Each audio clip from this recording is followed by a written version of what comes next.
a economia russa, eu quero falar sobre a guerra na Ucrânia, eu quero colocar a China no jogo também, porque é uma guerra que envolve, de forma indireta, é verdade, mas envolve a China, que é a guerra na Ucrânia. Porque quando a Rússia invade a Ucrânia, por razões geopolíticas históricas que a gente conhece aqui, para se defender do avanço da OTAN, olha só um parênteses, imagina se a China colocasse mísseis no México, começasse a arrumar o México, levasse mísseis de longo alcance para o México, os Estados Unidos nunca iam aceitar. Os Estados Unidos têm uma dificuldade enorme de entender que o interesse alheio à segurança dos outros países. Mas, enfim, a Rússia se tornou o país mais sancionado do mundo, e só que a China, de fato, ela não entrou nessa onda, não embarcou nessa onda das sanções, embora ela também acabe se envolvendo indiretamente, porque como ela tem as empresas chinesas, bancos chineses, tem negócios no mundo inteiro, eles são prejudicados também, às vezes eles não conseguem fazer negócio com a Rússia. Mas, de forma geral, a Rússia e a China ampliaram as relações, o Xi Jinping se encontrou com o Putin várias vezes. Mas como é que você está vendo a economia russa? Olha, Miguel, em relação à questão das sanções, de fato, agora, esse ano, porque, na verdade, tem inúmeras rodadas, né? Nós estamos já batendo, acho que mais de 20 mil sanções contra a Rússia, mas elas vêm em ondas, né? E houve uma onda no primeiro trimestre desse ano que, de fato, começou a prejudicar mais as relações comerciais entre Rússia e China. Porque aí são ameaças que os Estados Unidos começaram a fazer de sanções secundárias a bancos chineses que negociassem com determinadas empresas ou setores da economia russa. Então, por exemplo, no ano passado, você comentou isso, né? Como a guerra também aumentou a relação comercial entre China e Rússia. E é verdade. Ano passado, eles bateram 240 bilhões de dólares de comércio bilateral. Pra você ter uma ideia, a meta deles era, esse ano, 2024, chegar a 200 bilhões. Isso era a meta de 5 anos atrás. Então, eles superaram em 20% a meta um ano antes. Por outro lado, já no primeiro trimestre, no segundo trimestre, já houve uma queda considerável do comércio bilateral entre Rússia e China por conta dessas sanções. Então, tem uma apreensão na Rússia nesse momento em relação a isso, porque, de fato, a economia vai sofrer um pouco as consequências, porque bancos chineses ficam com medo, né, de serem sancionados pelos Estados Unidos. Agora, por outro lado, para a economia russa também, essas sanções... Bom, primeiro que a economia russa, enfim, no fundo não sentiu, né, como se esperava. Pelo contrário, né, a Rússia cresceu ano passado, acho que 3,6%, foi um dos maiores crescimentos do mundo, né, das economias, das grandes economias. Acho que só a Índia, a China, talvez Turquia, se eu não me engano, o México cresceram mais que isso, mas a economia russa está entre as maiores crescimentos. E a economia russa, vamos lembrar que, segundo o Banco Mundial, a Rússia hoje é a quarta maior economia do mundo, em PIB, pela paridade do poder de compra. Aliás, teve alguém na última live que a gente fez que fez um comentário, depois eu li, e falou assim, não, eu estou vendo aqui, o quarto é o Japão, mas isso é em PIB nominal, né? O PIB transformado tudo para o dólar. Mas a medida mais real que os economistas, né, todos aceitam é essa da paridade do poder de compra. Então, você tem hoje a China em primeiro, os Estados Unidos em segundo, a Índia em terceiro e a Rússia em quarto. E, além disso, a Rússia também voltou esse ano para o ranking lá das economias de alta renda, né? No PIB per capita. Ela voltou a ultrapassar os 14 mil dólares per capita. Então, ela voltou para o ranking dos maiores PIBs per capita do mundo. Então, ora, isso é um país que está em guerra, um país que era para estar sofrendo, tem 20 mil sanções nas costas, e a economia continua a crescer. Agora, a coisa mais interessante que eu acho que está acontecendo, Miguel, eu vi um dia desse em Pequim, a gente teve um evento, foi em maio, sobre desdolarização, um evento do Beijing Club, que eu, enfim, ajudei a também a organizar, e participei, e a gente convidou a presidenta Dilma Rousseff né? Ela veio dar né, o discurso de abertura, né? O discurso especial, meia hora de discurso, e depois ficou com a gente, participando dos debates, porque depois, né, era portas fechadas, então clima bom assim para debater. E lá pelas tantas, ela fez essa pergunta para o representante da Rússia, do Valdai Club, que estava presente, o Oleg Barabanov, que é um dos diretores do Valdai Club, e ela perguntou, me explica, Oleg, me explica como é que pode a economia russa estar crescendo tanto, apesar das sanções. E aí ele falou, olha, eu vou dar uma resposta muito simples para a senhora, mas é verdade.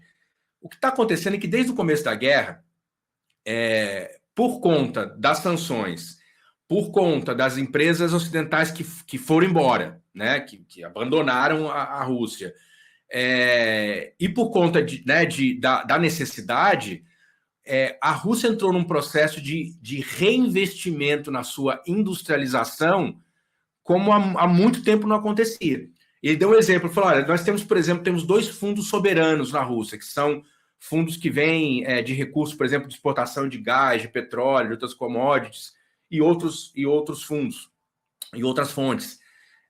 Esses fundos, em geral, nas últimas décadas, eles eram usados, sobretudo, para manter, digamos, reservas, né? Reservas sólidas para o país, e poder manter controle inflacionário, manter controle de juros, etc, etc. O que a Rússia vem fazendo com esses fundos soberanos desde o começo da guerra? Vem usando uma parte considerável deles para investir nas indústrias, num processo clássico, né, de substituição de importações. Quer dizer, não eram nem importações, porque eram empresas ocidentais que estavam na Rússia, produzindo na Rússia, e que foram embora da noite para o dia, né? Tem casos engraçadíssimos, né? Por exemplo, o McDonald's na Rússia foi comprado por um empresário russo, mudou lá o logo, mudou o nome, mas, enfim, é o McDonald's, todo mundo adora, todo mundo vai. O Starbucks virou Stars Coffee, né? E outras empresas que abandonaram, né? E deram espaço, então, para empresas russas. Então, há um processo interessante acontecendo, e que eu acho que a partir de agora ele tende a se acelerar, que é da Rússia aprofundar a sua reindustrialização em vários setores. E tem, por último, para finalizar, Miguel, eu acho que um dos grandes sintomas disso, ou sinais, né? Porque sintoma é uma coisa em geral meio ruim, um dos grandes sinais disso é a nomeação de um economista notadamente keynesiano, né? O Andrei Belousov, para ministro da Defesa. Né? É um cara que foi assessor econômico do Putin por vários anos, chegou a ser um dos vice-primeiros-ministros no último mandato, mas agora foi para o Ministério da Defesa. E por que isso? Né? O que tem sido comentado?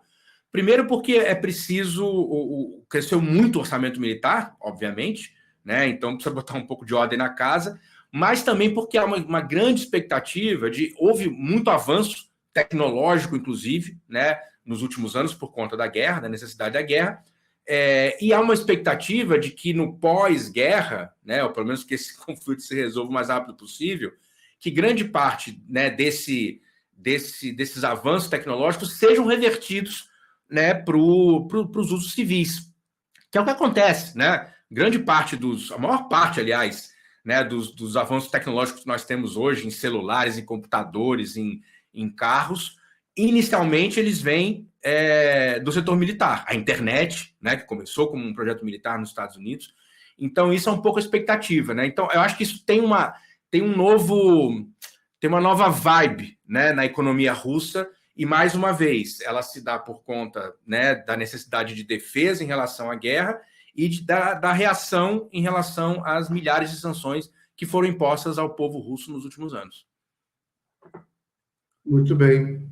Eu mencionei aqui a reunião do Conselho de Segurança que aconteceu hoje, né? Vou colocar o videozinho aqui passando sem som, só para ilustrar, que é o Zelensky, depois eu boto que eu assisti, né? Aí eu posso resumir para o pessoal e a gente conversa sobre isso. Não estava de t-shirt, não estava de camiseta, pô. Botou até uma roupinha mais ou menos para ir na reunião hoje. Ele foi um dos que abriu a reunião, fez um discurso longo, um discurso bem belicoso, Até o Kremlin já respondeu, já vi aqui no RT, né? Ele respondeu dizendo que chama de iludido, né? Delusional, iludido, mas o Zelensky faz um discurso que ele não quer conversa, não quer diálogo com a Rússia, e ele só quer ajuda para continuar a guerra. Foi um discurso triste, a gente sabe que a Ucrânia ela já perdeu essa guerra, né? Ele falou do inverno que está chegando, o inverno ucraniano, assim como o russo, é terrível, e eles estão sem energia. Há estimativas que já morreram mais de 600 mil ucranianos, a maioria absoluta é militar, né? As estimativas de mortes civis é de 10 a 15 mil, mas de mortes militares, ou seja, uma geração inteira de militares, eles estão sem capacidade já de humana militar.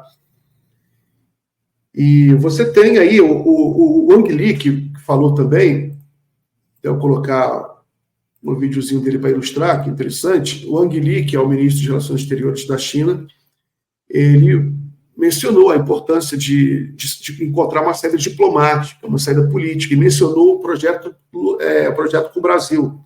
Mencionou o Brasil. Que o Brasil desenhou com a China, né? O Celso Amorim desenhou junto com o Wang Yi.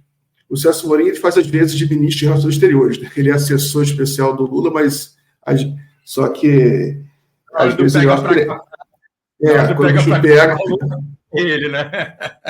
O bicho pega ele, né? Tem mais experiência, né?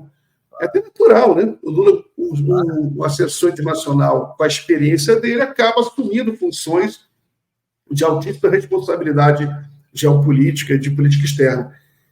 Enfim, né? Esta guerra ela é perigosíssima, está entrando numa fase perigosa, porque como a Ucrânia está perdendo a guerra e agora teve essa incursão em Kursk, na Rússia, que foi um desastre anunciado, todo mundo já entendia, qualquer pessoa com mínimo de bom senso sabia que por que o Zelensky fez uma coisa dessa?